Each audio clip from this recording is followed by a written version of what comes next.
Kita masih lagi berbincang berkenaan dengan peperangan Ahzab atau peperangan Khandaq. Peperangan ini hasil daripada semangat orang-orang kafir Quraisy Mekah selepas mereka memenangi dalam peperangan Uhud, dan juga hasil daripada gabungan dengan orang-orang Yahudi dan beberapa kafilah yang besar seperti kafilah Ghatafan dan beberapa lagi. Maka terbentuklah satu pasukan yang dipanggil pasukan gabungan. Di dalam bahasa Arab, gabungan ini juga disebut sebagai bersekutu atau ahzab, dan mereka telah dapat menyediakan lebih daripada 10,000 bala tentera. Orang Quraisy hanya lebih kurang 4,000, sedangkan tentera Bani Ghatafan hampir 6,000, campur lagi beberapa kafilah yang lain. Maka berlakulah peristiwa yang luar biasa ini dengan serangan, tapi Nabi dapat menghidu lebih awal. Apa yang Nabi buat? Nabi telah bincang dan mesyuarat dengan sahabatnya. Tiba-tiba datang satu idea yang amat asing dari segi pertahanan dan peperangan bagi orang Arab, iaitu dengan gali parit, yang diusulkan oleh Salman Al-Farisi. Maka Salman Al-Farisi radhiyallahu an berkata, "Iza khifna takhandaqna." Kalau kami merasa takut, kami akan buat parit. Sama ada kami duduk di belakang parit atau mungkin duduk dalam parit dengan cara macam terowong dan seumpamanya. Ini cara mereka lakukan. Idea itu amat bernas dan Nabi setuju. Akhirnya Rasulullah sallallahu alaihi wasallam telah membahagikan sebelah utara Madinah untuk digali parit. Parit yang digali ini ada kata hampir 3 kilometer, ada kata 2 kilometer. Dan parit ini luasnya 40 hasta dan dalamnya 20 hasta. Dan ada kata lain daripada yang itu. Tetapi sekira-kira orang yang nak pergi serang itu terhalang dek parit, dan orang Islam boleh duduk di sebelah lain, maka berlakulah peperangan tersebut, di mana bila mereka datang, mereka merasa terkejut. Kenapa? Kerana telah dipisahkan oleh parit. Maka terhalanglah mereka. Rasulullah sallallahu alaihi wasallam telah menyediakan pasukan tentera 3,000 orang penduduk Madinah yang Nabi susung tempatnya. Antara tempat-tempat yang Nabi susung itu termasuklah apa yang kita panggil Masjid 7. Itulah tempat-tempat yang diletak satu-satu dan beberapa tempat yang lain. Dalam hal ini Rasulullah SAW berjaga-jaga dan orang kafir Quraisy dan kabilah Bani Ghatafan tak dapat masuk, masing-masing acah mengacah. Walaupun begitu, mungkin adalah 1-2 yang dapat untuk masuk dengan keberanian yang ada, tetapi hampir kesemuanya tak dapat masuk. Tentera Islam dengan mudah bertahan, berkawal. Bila mana mereka nak turun, bila mana mereka nak masuk, maka orang Islam akan panah, akan melembingkan dia, dan begitu juga akan cuba bertahan. Ini menyebabkan mereka hanya melihat di belakang parit sahaja tentera-tentera Islam. Dan pengepungan ini berlaku bukanlah dalam satu masa yang pendek. Pengepungan pasukan tentera bersekutu ni diambil masa, sehingga dikatakan berlaku selama sebulan atau hampir sebulan. Kepung tentera Islam ni, orang Islam. Madinah ni pernah dikepung. Ia bermula pada bulan Syawal dan berakhir pada bulan Zulqa'dah. Mungkin akhir Syawal ataupun pertengahan Syawal, dan ini pun sudah akhir Zulqa'dah ataupun awal pertengahan Zulqa'dah. Rasulullah SAW meninggalkan Khandaq pada hari Rabu 7 Zulqa'dah. Lepas pada itu barulah selesai, tak jadi apa, barulah boleh tinggalkan. Tuan-tuan, dalam masa sebulan ni, dari segi peperangan, dia memberi kesan yang cukup besar. Pertama, bila orang serang, orang ni tahan, sebenarnya dua-dua risiko. Risiko yang pertama, risiko kepada orang yang kena kepung lah. Biasanya dia akan jadi lemah semangat. Macam mana nak lawan ni, puak-puak ni, susah. Jadi banyak perasaan begini-begini, makanan, minuman, terputus bekalan.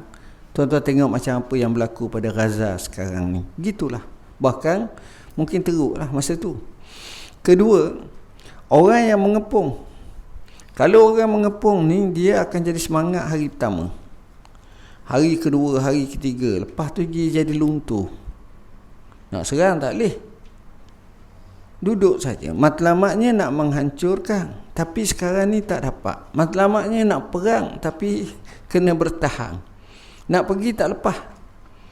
Ini menyebabkan mereka merasa lemah. Bila mereka merasa lemah, inilah. Sama ada pihak Islam ataupun pihak ni masing-masing merancang. Ada macam-macam perancangan. Hak ni rancang kok ni, hak ni rancang kok ni. Dan yang kedua yang paling parah sekali ialah bila mana puak Islam ni tidak solid, tidak 100% sokong. Tuan-tuan faham, di kota Madinah ini ada cabangan Yahudi. Yahudi ni pendendang lama kepada Islam, dan dia mengambil kesempatan di atas kesempitan tentera Islam ni untuk join sama dengan puak-puak lain bagi bantai umat Islam. Mereka ni cakap besar. Mereka ni tidak ada lagi malu Allah, tidak ada lagi penghormatan kepada orang Islam. Dan mereka tunjuk belang sebenar mereka yang sifat hipokrit, munafik, dan sifat mereka permusuhan yang nyata kepada orang Islam. Bahkan mereka tak pandang pun Rasulullah SAW. Bahkan buat tak kenal siapa Muhammad. Seolah-olah macam tu. Ini perangai Yahudi. Nabi hantar wakil, dia buat dek je. Bahkan dia caci maki Nabi depan mereka. Nabi bagi tahu utusan kita ni jangan buat apa-apa, dengar je, sebagai mengesahkan, untuk mengesahkan perangai mereka, dan sekurang-kurangnya mereka tidaklah sampai kepada tahap buat serangan juga. Tuan-tuan, dalam peperangan yang lama ini, sebulan ni, dikatakan ada seorang panglima tentera Quraisy. Panglima ni terkenal dengan hebat sangat. Dia gagah yang amat. Namanya Amru bin Abdul Wud. Amru bin Abdul Wud ni masa tu umur tua dah. Ada kata 70 tahun lebih dah. Tapi jenis orang panglima, jenis orang gagah perang. Gagahnya panglima Amru ibn Abdul Wud, dikatakan masa zaman muda dia ada berapa belah pasukan ataupun tentera ataupun orang yang cuba nak bunuh dia, semua tu mati lawan dia. Hebat dia.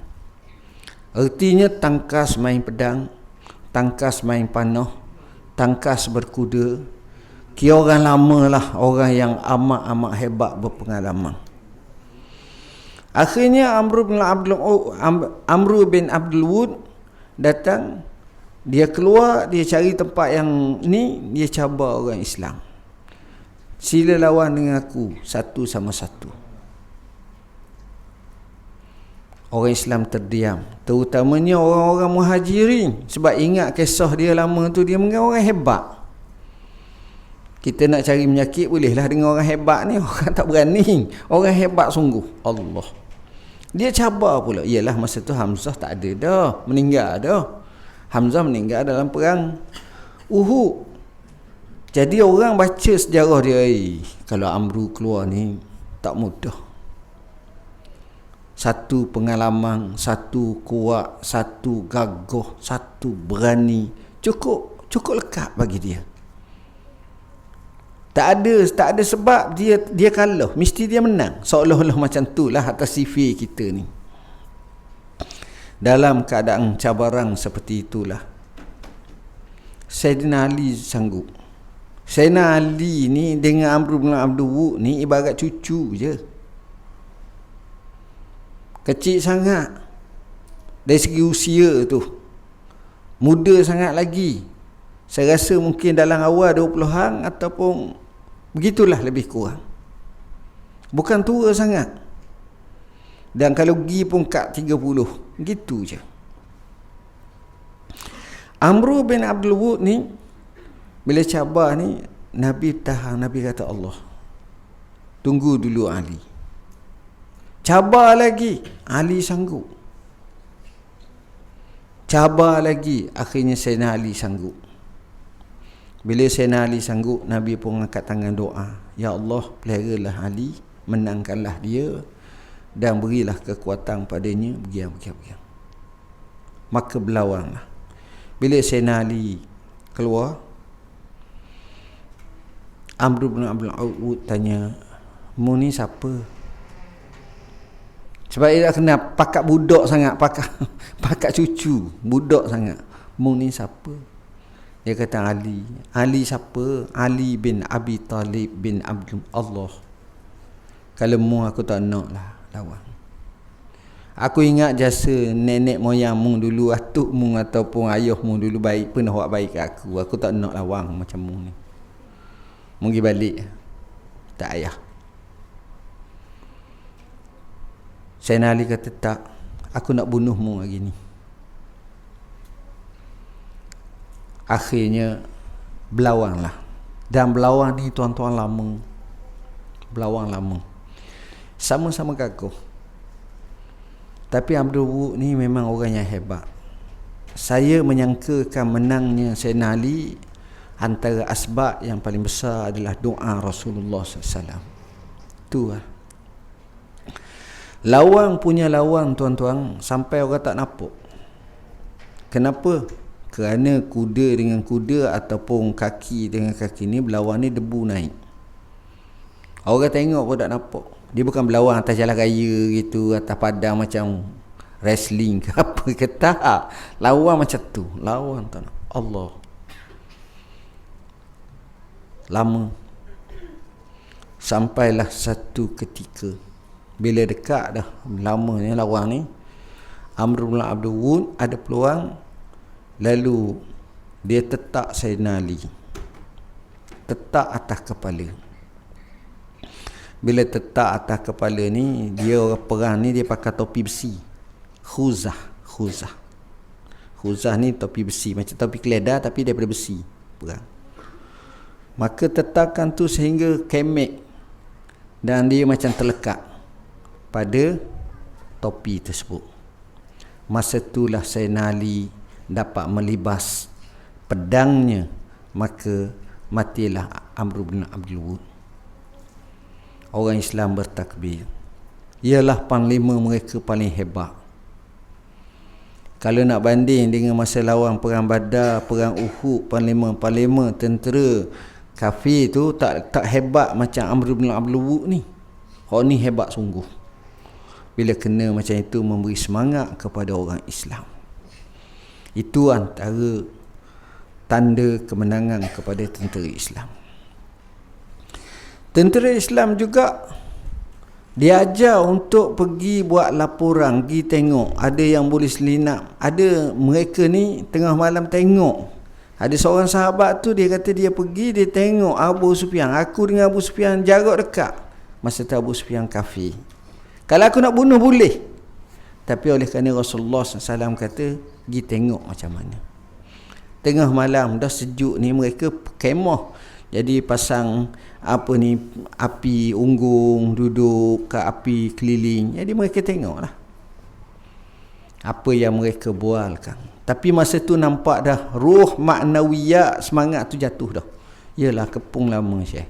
Ingat sama sedah, sama sehari boleh? Tak. 2 hari ingat selesai, 3 hari selesai, sebulan. Masuk ke 7 hari, 8 hari letih dah. Tak boleh buat apa.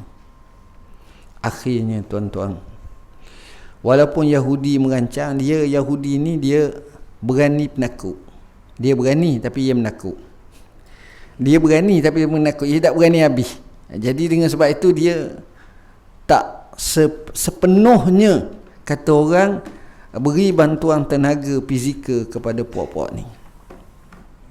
Tuan-tuan, sehinggalah Nabi sentiasa munajat pada Tuhan. Nabi semayang. Bahkan di situlah timbulnya isu semayang jamak. Kenapa? Kerana terpaksa berjaga melawan tentera musuh ni, nak tahan ni, dan sentiasa bersiap siaga. Sehingga satu malam, bila lama dah ni, akhirnya Allah bagi pertolongan. Pertolongannya macam mana? Malam itu berlaku satu ribut taufan yang luar biasa, yang menerbangkan khemah-khemah mereka, dan mereka merasa ketakutan yang amat. Pakat naik kuda, naik unta ataupun berlari balik masing-masing dalam keadaan tak dapat natijah. Yalah, kalau 10,000 nak belanja makan berapa sehari? Unta kalau 1,000 seekor, atas 1,000 orang seekor unta, mana 10 ekor sehari? Kadang-kadang puak-puak ni makan mewah, letaklah 12 ekor sehari. Kalau 12 ekor sehari, katakan kena 30 hari, habis unta tu. Habis unta tu. Dah kalau bawa dalam, iyalah kawan ni ingat boleh 2 hari selesai, 3 hari selesai. Tengok dekat sebulan, duk makan. Bajet tu pun satu hal lagi. Persediaan pun dia tak macam dulu, boleh sapa daripada Mekah, daripada sapa ni. Jadi capur pula dengan begini, mereka pun tahu ni pun bala dah ni. Akhirnya mereka lari, dan tidak ada lagi peperangan sebesar itu selepas daripada Ahzab, perancangan daripada musuh Quraisy Mekah. Allah datang. Maknanya tuan-tuan, kadang-kadang bila berlaku satu situasi genting, kita akan tengok Allah gunakan tentera-tenteranya, tentera alam. Tentera alam. Wa arsala alaihim tayran ababil. Datangnya tentera ababil. Datangnya laut yang menenggelamkan Firaun. Datangnya nyamuk ataupun lalat yang menyebabkan Namrud salah satunya membawa kematian. Datangnya tentera-tentera macam ni. Sebagaimana kita tengok dalam sejarah dulu. Jadi peperangan Khandaq ini bernatijahkan dengan rasa letih yang amat sangat bagi pihak Quraisy, hilang semangat, balik kehinaan dengan ribut taufan itu, meninggalkan semua, pakai balik dah. Dan peperangan ini jumlah kematian amat-amat minimum. Sebab mereka hanya banyak acah mengacah. Mereka tak berlaku peperangan, tetapi peperangan ini merupakan satu signal pada kita bahawa musuh-musuh Islam, walaupun ideologi berlainan, mereka sanggup bersatu untuk bantai Islam. Mereka sanggup buat apa saja. Tapi kita yakin yang memberi pertolongan adalah Allah. Allah menyebut, walamma ra'al mu'minuna al-ahzab qalu hadza ma wa'adana Allahu wa rasuluhu wa sadaqallahu wa rasuluhu wa ma zadahum illa imanan wa taslima. Di mana disebut tak kala orang-orang yang beriman melihat kumpulan ahzab, barisan yang banyak ni, dia kata ini adalah janji Allah kepada kami dan Rasulnya. Dan benarlah janji Allah dan Rasul pada kami, tapi tak tambah pada mereka melainkan iman yang kental, kuat lagi. Mereka tak takut dah. Mereka meneruskan. Mereka sanggup. Kenapa? Kerana inilah ujian yang paling besar yang mereka hadapi, tapi mereka boleh. Ahzab, kita setiap kali hari raya kita dengar Tok Imam bila takbir menyebut la ilaha illallah wahdah sadaqa wa'dah wa nasara 'abdah wa azza jundahu wa hazamal ahzaba wahdah. Tengok, Allah yang memenang, memuliakan tenteranya. Allah yang menghancurkan barisan ahzab dengan seesanya, dengan sendirinya, dengan ketunggalangnya. Ini Allah. Jadi ahzab banyak memainkan peranan, banyak iktibar daripada ahzab. Antara yang kita dapati bahawa pertama, tindakan Nabi sentiasa dimukaddimahkan dengan syura. Bukan Nabi tak boleh minta wahyu ilahi, minta petunjuk ilahi. Tapi dengan syura ini seolah-olah memberi makna kepada kita, wahai orang Islam, kamu duduk di zaman mana pun syura kamu kena ada. Bila kamu putuskan melalui syura, kamu telah putuskan dengan kemenangan. Kamu putuskan dengan kejayaan. Ini mukaddimah syura. Dan ini yang dilakukan setiap kali perang. Dan ini diambil alih oleh para sahabat radhiyallahu anhum selepas tu. Kita baca perang Yarmouk, perang Qadisiyah, perang buka Baitul Maqdis, buka tempat lain lagi, perang Nuhawan, perang apa semua sekali itu, syura sentiasa. Dan ini adalah titik penting kepada kita. Cuma kita kena belajar apa makna syura. Ada orang tu meeting tapi tak habis. Ada orang tu meeting tapi tak sampai matlamat. Ada orang tu meeting tapi tak buat keputusan. Ada orang tu meeting tapi tidak berpandukan kepada nas ilahi, hadiyun nabawi atau petunjuk yang sebenar. Jadi kita bimbing meeting kita dengan tengok sirah Nabi. Kita tengok apa yang dilakukan oleh Khulafaur Rasyidin. Kita tengok oleh imam-imam, oleh ulama, oleh fuqaha, oleh mufassirin, oleh sejarah, yang akhirnya kita terpimpin dan kita dipandu dengan panduan yang baik. Poin seperti inilah yang kita nak. Ini perkara pertama, syura.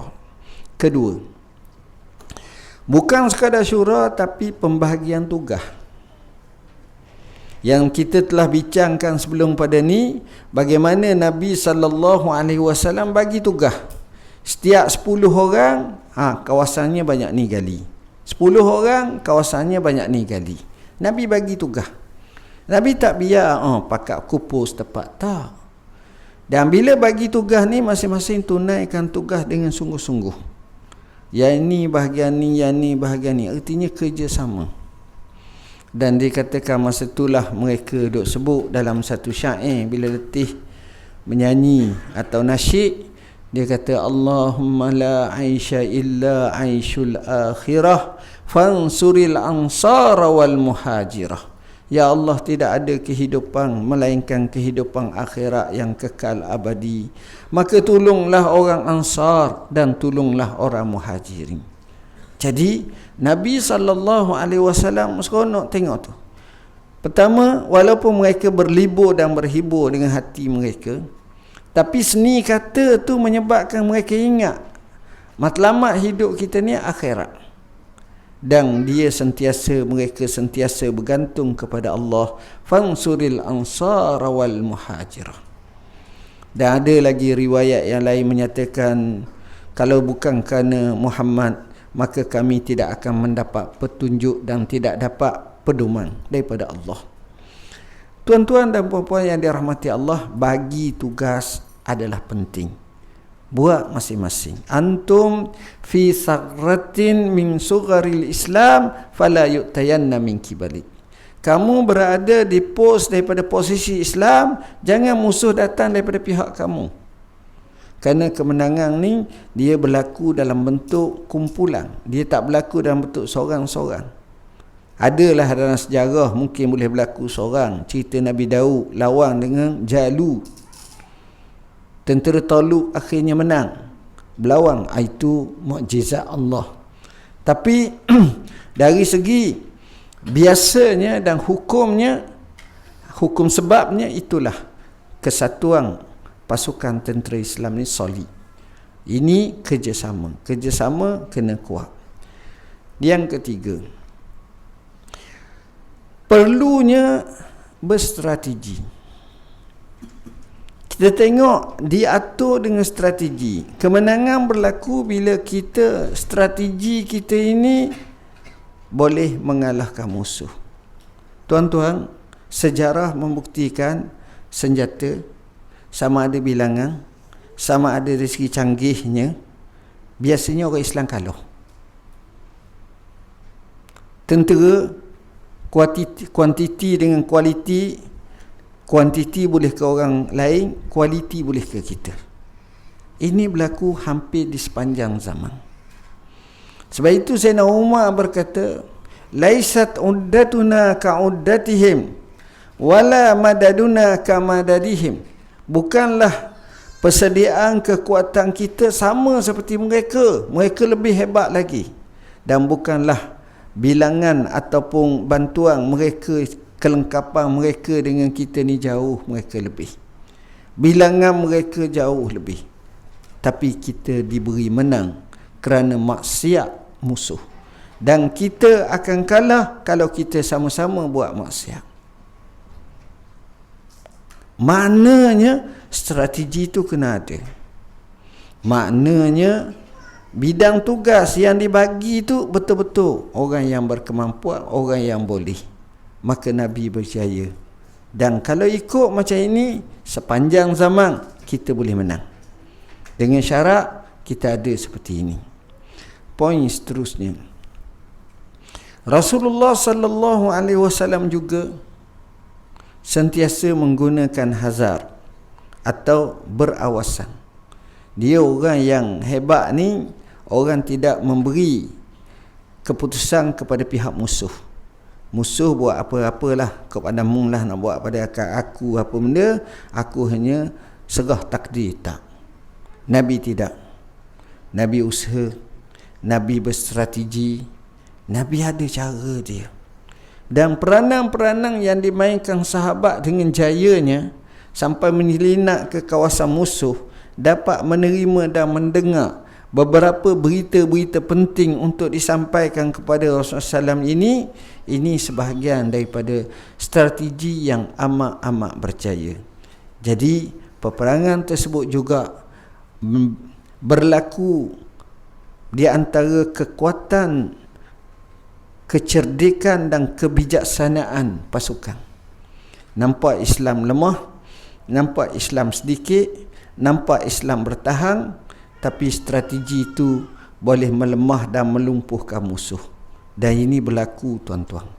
Dan inilah kehebatan tentera Islam di bawah pimpinan Rasulullah sallallahu alaihi wasallam. Poin yang terakhir dalam peperangan Khandaq ini adalah semua memainkan peranan. Wanita memainkan peranan, kanak-kanak memainkan peranan, orang-orang biasa memainkan peranan. Semua bergabung untuk memainkan peranan dan untuk memenangkan Islam. Mereka tak biarkan ataupun mereka tak kata tak apalah, aku tak kisah apa-apa. Walaupun mereka naif, mereka memainkan peranan. Dan ini penting tuan-tuan, kerana peranan yang dimainkan ini sudah barang tentu menatijahkan natijah yang baik. Kebersamaan itu wujud. Sikap sayang kepada negara, sayang kepada agama, sayang kepada nabinya sallallahu alaihi wasallam di kalangan umat Islam, sahabat yang setia ini jelas terpancar. Dan mereka merasa sebuah keamanan yang tinggi, sebuah kedamaian dan kebahagiaan apabila mereka boleh bersama dengan Rasulullah SAW. Kesannya kita nampak, kesannya kita tengok dalam peperangan tersebut. Dan natijahnya adalah Nabi, para sahabat sentiasa berdoa pada Allah. Doa pada Allah. Doa ini mereka tak tinggal. Mereka solat, mereka doa, mereka berjaga, mereka doa. Hampir sebulan Allah tunjukkan satu hal yang pelik, tak disangka oleh musuh. Datangnya ribut taufan menerbangkan khemah-khemah mereka. Maka pulanglah mereka dengan kehinaan dan rasa yang amat sedih di atas tindakan mereka untuk pergi melumpuhkan Rasulullah tidak berjaya. Tapi itu takdir ilahi dan sokongan daripada Allah kepada umat Islam. Wa inna jundana lahumul ghalibun walillahi junudus samawati wal ard. Tentera kami pasti menang, dan bagi Allah ada tentera-tenteranya, sama ada di langit atau di bumi.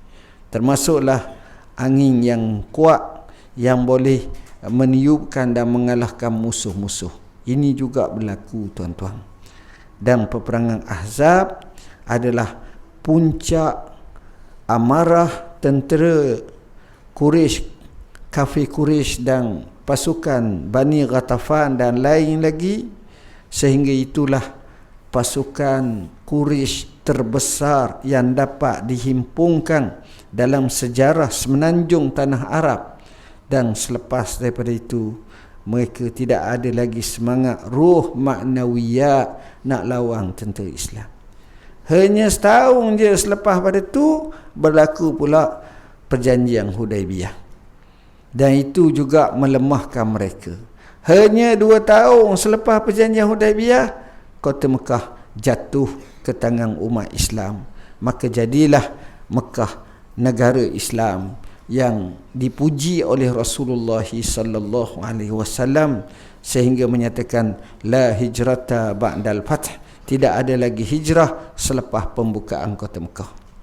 Jadi tuan-tuan, peperangan Khandaq ini banyak memberi pengajaran-pengajaran kepada kita, dan inilah yang akan berlaku di sepanjang zaman apabila mereka merasakan mereka ni kuat, mereka ni gagah, mereka ni ampuh, mereka boleh buat apa saja kepada Islam. Syawal tahun ke-5 Hijrah